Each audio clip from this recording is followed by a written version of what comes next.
C'était il y a déjà une année. Même période, même pays, même petite personne, même bottes fourrées et moufles de ski gelé. C'était il y a déjà une année. Même émotion, celle qui ne vous quitte pas. Je suis une nébuleuse dans ce pays. Je m'y sens toujours embrumée, flottante, lointaine et vaporeuse, comme une impression de vie mise sur pause.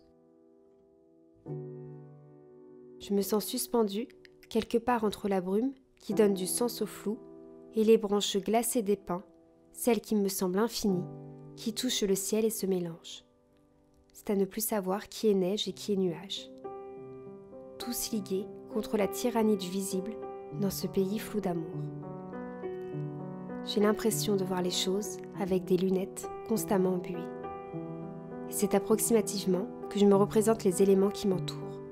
Je regarde cette beauté moelleuse, cette beauté estompée. Tout est ambiguïté. Le flou déborde du paysage, les détails sont indécis. C'est ce que j'aime ici.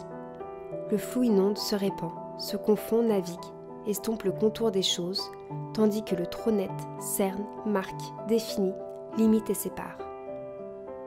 Je crois que je préfère la beauté incertaine, légère et effacée, qui se propage librement. C'est ce qui m'inspire dans ce paysage lacté. Il est indéterminé. Pourquoi continue-t-on à nous imposer des films avec des lunettes 3D ?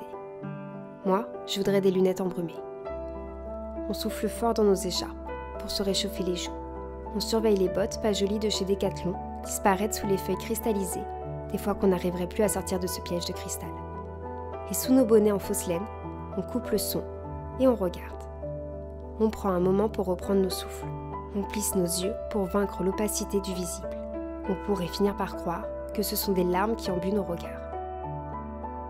On se demande même, un bref instant, si on n'a pas atterri tout droit dans un rêve. Tout semble si vivant dans cette nature morte. Tout semble si familier dans ce nuage d'étrangeté. La notion et technique du sumato n'a cessé de me parler tout au long de ce séjour. Voici comment Wikipédia le définit. Je ne saurais faire mieux. Le sumato est une technique picturale qui produit, par des glacis d'une texture lisse et transparente, un effet vaporeux qui donne au sujet des contours imprécis. Il consiste en une manière de peindre extrêmement moelleuse, qui laisse une certaine incertitude sur la terminaison du contour et sur le détail des formes quand on regarde l'ouvrage de près, mais qui n'occasionne aucune indécision quand on se place à une juste distance.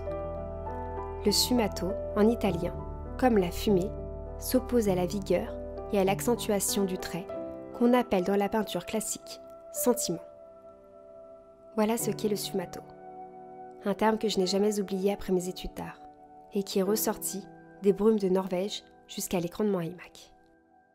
Ce n'est pas un voyage que j'ai aujourd'hui envie de vous conter, mais plutôt cette drôle de sensation que je retiens de la Norvège.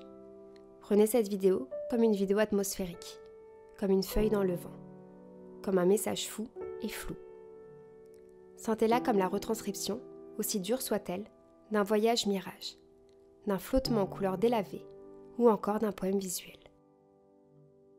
Oui, c'est ça. Je crois que j'ai envie de créer des poèmes visuels.